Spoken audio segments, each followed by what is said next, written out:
Hello everyone, welcome back to my YouTube channel. आज ये application of trigonometry part 4 की video है, जिसमें आपको कुछ आर.डी. शर्मा के इम्पॉर्टेंट क्वेश्चन कराए जाएंगे जो एग्ज़ाम में पूछे जा सकते हैं।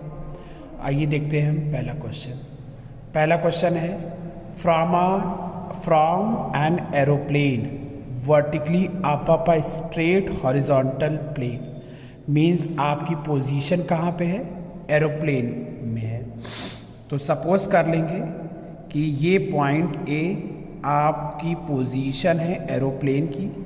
This is a point A which is a position of aeroplane vertically above a straight horizontal plane, जो कि हॉरिजॉन्टल प्लेन से वर्टिकली अबव है। क्वेश्चन के हिसाब से the angle of depression of two consecutive stone on the opposite side of the aeroplane। अब आप कह सकते हैं कि एरोप्लेन के अपोजिट साइड में एक साइड आपका पॉइंट बी यहाँ पे है और एक आपका पॉइंट यहाँ पे है। ये दोनों आपके कॉन्जिक्यूटिव स्टोन हैं। ध्यान रखिएगा, 2 consecutive kilometre stone on the opposite sides of the aeroplane. ये दो स्टोन हैं जो opposite side of the aeroplane में है। ऑल राइट, तो क्या है? 2 consecutive किलोमीटर। तो बात हो रही है 2 consecutive का मतलब लगातार किलोमीटर। जब यहाँ पे आपको कोई भी वैल्यू नहीं दी जाएगी, मतलब इस क्वेश्चन में आप देख सकते हैं आपको इन्होंने कोई किलोमीटर, कितना किलोमीटर है ये नहीं बताया गया है, बस खाली बोला है 2 consecutive किलोमीटर स्टोन। तो ऐसे पॉइंट पे आप जानिएगा कि आप इस क्वेश्चन में यूनिट किलोमीटर की बात हो रही है। जब कोई वैल्यू नहीं दी गई है किलोमीटर में, तो ये अंडरस्टूड है कि ये यूनिट किलोमीटर की बात कर रहा है। तो हम कहेंगे कि इनके बीच की जो दूरी है वो 1 किलोमीटर की डिस्टेंस है। Done. The angle of depression of 2 consecutive kilometre stones on the opposite sides of a aeroplane are found to be alpha and beta. आप एरोप्लेन के अंदर हैं, जब आप इस स्टोन को देखेंगे तो आप अपनी आँखों को जो नीचे की तरफ बेंड करेंगे उसको हम कहते हैं एंगल ऑफ डिप्रेशन, जो होगा आपका अल्फ़ा। ये अल्फ़ा है तो ये भी आपका अल्फ़ा होगा। डन। उसी तरीके से जब आप इधर वाले स्टोन को देखेंगे तो जब आप देखेंगे तो आप अपनी आँखों को नीचे की तरफ बेंड करेंगे, तो यहाँ पे जो आपका एंगल होगा वो होगा आपका बीटा। तो इस अल्टरनेट प्रॉपर्टी की वजह से ये भी आपका बीटा हो जाएगा। डन। क्वेश्चन कहा गया है कि प्रूव करिए, show that the height of the aeroplane. Aeroplane कितनी हाइट पे है?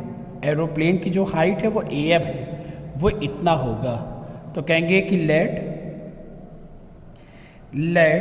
Height of a aeroplane, let height of a aeroplane AM is equal to question mark. हमको AM की वैल्यू निकालनी है। Done class. अब हम जैसे हमने आपको क्वेश्चन में बताया था कि छोटे ट्रायंगल में चलेंगे, मगर यहाँ पे कोई भी दोनों ट्रायंगल में से कोई भी ट्रायंगल छोटा नहीं है, तो इस वजह से हम यहाँ पे क्या करेंगे, यहाँ पे हम पहले ट्रायंगल में जाएंगे। We will move in triangle AMB, we will move in triangle AMB और कहेंगे कि tan beta is equal to होता है परपेंडिकुलर अपॉन बेस। तो आप देख सकते हैं कि यहाँ पे अगर हम देखें तो मेरा परपेंडिकुलर कौन है? परपेंडिकुलर आपका AM है और बेस आपका BM है। तो परपेंडिकुलर अपॉन बेस 10 बीटा आपका ऐसे ही रहेगा। आप क्रॉस मल्टीप्लाई करेंगे, BM आपका इधर आ जाएगा और AM आपका इधर आ जाएगा। तो ये हमारी AM की वैल्यू हो जाएगी। डन। उसी तरीके से हम अपने अगले ट्रायंगल में चलेंगे। इन ट्रायंगल AMC में जाएंगे तो हो जाएगा tan alpha. Tan alpha is equal to A M upon M C. A M upon M C. ना आपको ए एम दिया गया है और ना आपको एम सी दिया है, आप क्रॉस मल्टीप्लाई करेंगे, आप कहेंगे M C tan alpha is equal to A M, ये इसकी वैल्यू हो जाएगी। डन। हमारे पास दो दो वैल्यूज़ आ चुकी हैं, एक इक्वेशन नंबर 1 है और दूसरा हमारे पास इक्वेशन नंबर 2 है। अब हम क्या करेंगे, अब यहाँ पे हमको कुछ नहीं दिया गया था, अब हम क्वेश्चन में देखेंगे क्वेश्चन में क्या दिया गया था। क्वेश्चन में सिर्फ इन दोनों स्टोन की बीच की डिस्टेंस दी गई थी जो किलोमीटर में है।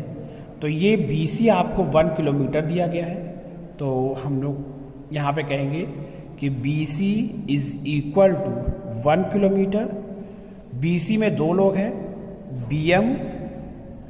BM plus MC is equal to 1।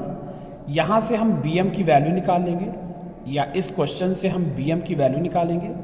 तो फ्रॉम इक्वेशन 1 BM की वैल्यू आएगी AM अपॉन 10 बीटा, और इक्वेशन 2 से MC की वैल्यू निकालेंगे तो ये 10 अल्फ़ा नीचे चला जाएगा। AM upon 10 alpha, AM upon 10 alpha is equal to हो जाएगा आपका 1। उसके बाद हम क्या करेंगे, AM को आप कॉमन ले लेंगे, आप AM को कॉमन ले लेंगे। तो जब हम AM को कॉमन लेंगे तो हमारे पास 1 upon 10 beta plus 1 upon 10 alpha is equal to 1 हो जाएगा। उसके बाद AM यहाँ पे हम LCM ले लेंगे। जब हम LCM लेंगे तो 10 अल्फ़ा 10 बीटा और 10 अल्फ़ा आपका LCM आ जाएगा। ये 10 अल्फ़ा इधर जाएगा तो ये 10 अल्फ़ा आ जाएगा, और ये 10 बीटा इधर आएगा तो ये आपका 10 बीटा हो जाएगा इज़ इक्वल टू 1। अब हम क्या करेंगे, AM जब हम क्रॉस मल्टीप्लाई करेंगे तो 10 अल्फ़ा प्लस 10 बीटा आपका ऐसे ही रहेगा। क्रॉस मल्टीप्लाई करने पे ये टर्म आपका इक्वल के इधर आ जाएगा, 10 बीटा डॉट 10 अल्फ़ा। उसके बाद हम इस टर्म को डिनोमिनेटर के नीचे करेंगे तो ये हो जाएगा हमारा 10 बीटा डॉट 10 अल्फ़ा, ये पूरा टर्म आपका नीचे चला जाएगा और ये हो जाएगा आपका 10 अल्फ़ा प्लस 10 बीटा। ये मेरी AM की वैल्यू आ जाएगी। अब आप देख सकते हैं क्वेश्चन में आपको AM निकालने को कहा गया था और कितनी आसानी से आपका AM की वैल्यू आ गई। ऑलराइट, यही हमको प्रूव करना था। तो जितने भी क्वेश्चंस आपको यहाँ टफ लगेंगे वो क्वेश्चन समझ लीजिए वो उतने ही ईजी होते हैं। तो अगर आपको इस क्वेश्चन में कोई डाउट हो तो अपने कमेंट बॉक्स में आप मैसेज कर सकते हैं, otherwise pass the video and noted down the complete solution. Now अब हम अगला क्वेश्चन देखेंगे। ये भी आपका एक इम्पॉर्टेंट क्वेश्चन है कि a vertical tower stand on a horizontal plane. तो ये मेरा आप कह सकते हैं कि दिस इज अ टावर, ये AB आपका टावर है। डन, ये AB आपका टावर है। A vertical tower stand on a horizontal plane, ये हॉरिजॉन्टल प्लेन पे स्टैंड कर रहा है and is surmounted by a vertical flag. इसके ऊपर एक फ्लैग लगा हुआ है, ये एक फ्लैग से ढका हुआ है। इसको हम F कह सकते हैं, फ्लैग की पोजीशन को हम F से डिनोट कर सकते हैं। Of vertical flag of height H, इस फ्लैग की जो हाइट है वो H दिया गया है। जरा क्वेश्चन को आप समझिएगा, हमारे पास वर्टिकल टावर था, AB टावर है, उसके ऊपर फ्लैग FA है जिसकी हाइट H है। At a point on the plane, ये आपको हमेशा बहुत फेवरेट लाइन है इस चैप्टर की। At a point on the plane, plane पे आपके पास एक पॉइंट P है। The angle of elevation of the bottom and the top of the flag, तो फ्लैग का बॉटम कहाँ पे है, फ्लैग का बॉटम पॉइंट A पे है। ओके, तो पॉइंट बॉटम से ओके, ये पॉइंट भी आप यहाँ कर लीजिए। तो ये बॉटम है and the top of the flag. अब फ्लैग का टॉप कहाँ पे है? ये आपका फ्लैग टॉप है। Are alpha and beta respectively. तो बॉटम से अल्फा है, टॉप से बीटा है। ऑल राइट, को prove that the height of the tower. आपको प्रूव करना है, टू प्रूव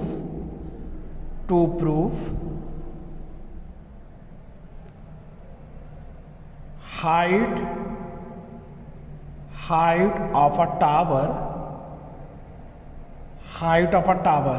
क्वेश्चन के हिसाब से जो यहाँ पे टावर है वो ए बी है, तो height of a tower A B की वैल्यू आपको प्रूव करना है कि h 10 alpha upon 10 beta minus 10 alpha होगी। डन। अब इस क्वेश्चन को हम कैसे कर सकते हैं देखना है आपको। प्रूविंग पार्ट पे अब आते हैं। तो हम कहेंगे यहाँ पे सबसे पहले प्रूफ पार्ट कहेंगे लेट, सबसे पहले हम कहेंगे let height of a tower A B question mark जो हमें निकालना है। हाइट ऑफ अ फ्लैग आपको क्वेश्चन में दिया है, height of a flag F A आपको h मीटर दिया गया है क्वेश्चन में। ठीक, तो जैसा कि हमने आपको प्रोसेस बता रखा है कि हम छोटे ट्रायंगल से चलेंगे फिर बड़े ट्रायंगल की तरफ जाएंगे, उस तरह करेंगे तो आपका क्वेश्चन ऑटोमेटिक हो जाएगा। तो देखिए सबसे पहले हम छोटे राइट ट्रायंगल में चलेंगे। तो in triangle A B P, तो हम जाएंगे in triangle A B P में जाएंगे। देखिए ये ए है, ये बी है और ये आपका पी है। ए बी पी में जाएंगे तो आपका आ जाएगा 10 alpha is equal to A B upon B P. Done. ना आपको ए बी दिया है और ना आपको बी पी दिया है, नहीं दिया है कोई बात नहीं, हम क्रॉस मल्टीप्लाई करेंगे तो B P 10 alpha is equal to A B हो जाएगा आपका। इसको हम इक्वेशन 1 मान के यहीं पे छोड़ देंगे। उसके बाद अब हम बड़े वाले राइट ट्रायंगल में जाएंगे।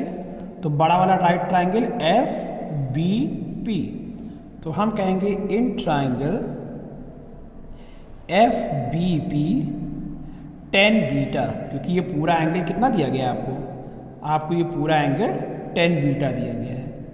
तो 10 beta is equal to perpendicular F B upon B P, तो कहोगे F B upon B P. F B में दो लोग हैं, अगर आप देखें तो एफ बी में दो लोग हैं, एफ ए है और plus A B upon B P. उसके बाद हम कह सकते हैं कि 10 बीटा। अब यहाँ पे एफ ए की वैल्यू क्या दी गई है फिगर में देखेंगे आप लोग, एफ ए की वैल्यू h दी गई है और ए बी की वैल्यू हमें कुछ नहीं दिया गया है। तो h प्लस ए बी की वैल्यू को हम इक्वेशन नंबर 1 से ले सकते हैं। यहाँ पे ले सकते हैं B P dot 10 alpha upon B P, और यहाँ ले सकते हैं यूजिंग इक्वेशन 1 को यूज़ करके। अब हम यहाँ पे क्रॉस मल्टीप्लाई करेंगे तो B P 10 beta is equal to h plus B P 10 alpha. इस टर्म को हम इक्वल के इधर लाएंगे तो यहाँ पे हो जाएगा आपका B P 10 beta minus B P 10 alpha is equal to h।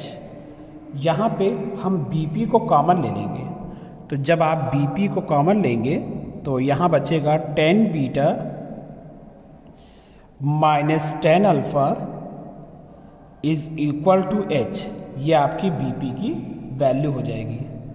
उसके बाद ये टर्म h के नीचे चला जाएगा, तो B आप देख सकते हैं BP की value BP is equal to h upon 10 beta minus 10 alpha, ये आपकी बीपी की वैल्यू हो गई। क्वेश्चन में आपको क्या निकालना है? क्वेश्चन में हमें height of a tower A B निकालना है। तो इस इक्वेशन नंबर 1 में पुट कर देंगे। Putting value of BP in equation 1 में पुट कर देंगे। तो A B is equal to BP 10 alpha दिया गया है, बीपी की वैल्यू पुट करेंगे तो बीपी हो जाएगा h upon 10 beta minus 10 alpha into 10 alpha. ये हमको प्रूव करना था। तो आप देख सकते हैं कि क्वेश्चन कितने इजी हैं। फिगर बन जाने के बाद आपको सिर्फ मेरे बताए हुए कॉन्सेप्ट को फॉलो करना है कि छोटे ट्रायंगल से चलेंगे, उसके बाद बड़े ट्रायंगल की तरफ चलेंगे, आपका क्वेश्चन ऑटोमेटिक हो जाएगा। अब हम बढ़ते हैं अपने नेक्स्ट इम्पॉर्टेंट क्वेश्चन की तरफ, जिसमें कहा गया है from a window h metre high above the ground. तो सबसे पहले क्वेश्चन के हिसाब से चलेंगे। h फ्रॉम अ विंडो, आपके पास एक विंडो है, विंडो को हम W कह रहे हैं, जो h मीटर की ऊंचाई पर है ग्राउंड से ये h मीटर की ऊंचाई पे है। उसके बाद कह रहे हैं the angle of elevation and depression of the top and the foot of the another house. आपके पास एक दूसरा हाउस है, इस हाउस को हम ए बी कह सकते हैं, इस हाउस को आप ए बी कह सकते हैं। क्वेश्चन में फिर से पढ़ेंगे फ्रॉम अ विंडो, आप यहाँ पे हैं, आप विंडो पे हैं, of a house in a street, the angle of elevation of the top. तो यहाँ से जब आप ऊपर की तरफ देखेंगे, बिल्डिंग के ऊपर की तरफ देखेंगे, और यहीं से आप बिल्डिंग के फुट को देख रहे हैं, the angle of elevation and depression. जब आप ऊपर की तरफ देखेंगे तो ये वाला एंगल कहलाएगा एंगल ऑफ एलिवेशन, और जब आप नीचे की तरफ देखेंगे तो ये वाला एंगल कहलाएगा angle of depression. Of the top and the foot of another house on the opposite side of the street are theta and phi. तो ऊपर वाला एंगल थीटा हो जाएगा, नीचे वाला एंगल आपका फाई हो जाएगा। क्वेश्चन में कहा जा रहा है कि prove that the height of the opposite house. तो कहेंगे लेट, यहाँ पे late height of a opposite house, यहाँ पे क्या है ए बी। हमको यहाँ पे ए बी की वैल्यू को फाइंड आउट करना है। इसको हम m कह सकते हैं, फिगर के हिसाब से आप देख सकते हैं। इसको यहाँ पे हम n कह सकते हैं, फिगर के हिसाब से WN की वैल्यू MB के बराबर है, जो आपका h मीटर हो जाएगा। मीन्स ये h है तो ये भी आपका h होगा। डन। उसके बाद अब हम क्या करेंगे, हम सेम उसी तरीके से फॉलो करेंगे, छोटे ट्रायंगल से फिर उसके बाद बड़े ट्रायंगल की तरफ बढ़ेंगे। तो आप कह सकते हैं कि हम सबसे पहले ये इन्वर्टेड ट्रायंगल को देख लीजिए, ये ऊपर वाले। तो सबसे पहले हम चलते हैं इन ट्रायंगल स्मॉलर ट्रायंगल। हम सबसे पहले नीचे वाले BMW, ये इन्वर्टेड ट्रायंगल, ये जो ट्रायंगल है ये आपका उल्टा ट्रायंगल है, इसमें चलेंगे। ट्रायंगल BMW, तो BMW में चलेंगे तो हो जाएगा आपका 10 phi is equal to BM upon MW। तो आपके पास देख सकते हैं क्या वैल्यू दी गई है। तो 10 फाई, BM आपको h दिया गया है, MW की वैल्यू हमको नहीं दी गई है। क्वेश्चन को मल्टीप्लाई करेंगे तो MW 10 phi is equal to h की वैल्यू आ जाएगी यहाँ से। उसके बाद हम अपने अगले ट्रायंगल की तरफ चलेंगे। अगले ट्रायंगल मतलब ऊपर वाले ट्रायंगल में चलेंगे। तो in AMW tan theta is equal to AM upon MW। Done. यहाँ से हम क्या कर सकते हैं, आप देख सकते हैं कि ये AM है और ये आपका MW है। तो हम कहेंगे tan थीटा आपका ऐसे ही रहेगा, ना आपको AM दिया है और ना आपको MW दिया गया है। तो हम क्या करेंगे, यहाँ पे कोशिश क्या करेंगे कि हम AM को फाइंड आउट करेंगे। तो AM हमारा ऐसे ही रहेगा और MW की वैल्यू आप इक्वेशन 1 से ले सकते हैं। MW आएगा H अपॉन tan फाई, तो ये हो जाएगा हमारा H अपॉन tan फाई। किसी को कैलकुलेशन अगर ना समझ में आए तो बताइएगा ज़रूर। ये हमने कुछ किया नहीं है, इक्वेशन 1 से हमने MW की वैल्यू निकाली। यहाँ से MW कितना हो जाएगा आप देख सकते हैं, MW कितना हो जाएगा H अपॉन, इसको नीचे ले आइए और यही वैल्यू उठाकर आप यहाँ पुट कर रहे हैं। MW की जगह पे हमने ये वैल्यू पुट कर दी। अब हम क्रॉस मल्टीप्लाई करेंगे। तो जब हम क्रॉस मल्टीप्लाई करेंगे तो tan theta H upon tan phi is equal to आपका AM हो जाएगा। डन। अब आप देख सकते हैं यहाँ से ये आपको क्या होगा, tan थीटा इंटू H, इस tan फाई को उल्टा लिखेंगे तो ये हो जाएगा cot फाई, क्योंकि tan फाई cot फाई का रेसिप्रोकल होता है। तो यहाँ से हमारे पास AM की वैल्यू आ जाएगी। देखिए हमें निकालना क्या था, हमें AB निकालना था, हमको AB निकालना था। तो हम देख सकते हैं कि AB is equal to AM plus MB।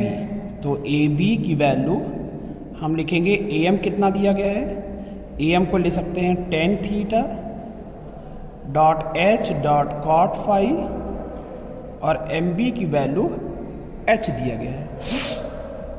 यहाँ से हम H की वैल्यू को कॉमन लेंगे, ये H और ये H जब कॉमन लेंगे तो आपका आ जाएगा tan theta cot phi plus 1। Done. तो यही हमको प्रूव करना था। इसको और अच्छे से लिखेंगे तो H1 को आगे कर लीजिए और tan थीटा cot फाई आपका आंसर हो जाएगा। ऑल राइट क्लास, तो क्वेश्चन बहुत ही इजी है, समझने के ऊपर है। फिगर बनाइए, मेरी ट्रिक्स को फॉलो करिए और आपका question automatic solve. You just pass the video and note it down the complete solution. तो आज ये एप्लीकेशन ऑफ ट्रिग्नोमेट्री का पार्ट 4 था। हमने आज पार्ट 4 कंप्लीट किया और आप प्रैक्टिस करिए। चैप्टर का पूरा कंटेंट आपके यूट्यूब चैनल पे पूरा अपलोड हो चुका है, NCERT सॉल्यूशन, उसके साथ RD की इम्पॉर्टेंट क्वेश्चन। तो आप इसी तरीके से मेरे चैनल पे बने रहिए। अगली वीडियो हम लोग चैप्टर नंबर 4 पे अपलोड करेंगे जो क्वाड्रेटिक इक्वेशन पे होगा। जब तक आप अपना ख्याल रखिए, चैनल को सब्सक्राइब करे रहिए, लाइक करिए, शेयर करिए अपने फ्रेंड्स को के साथ, क्योंकि जो इस पैंडेमिक में जिनकी पढ़ाई लॉस हुई है वो उसको यहीं से रिकवर कर सकते हैं। Thank you and have a nice day.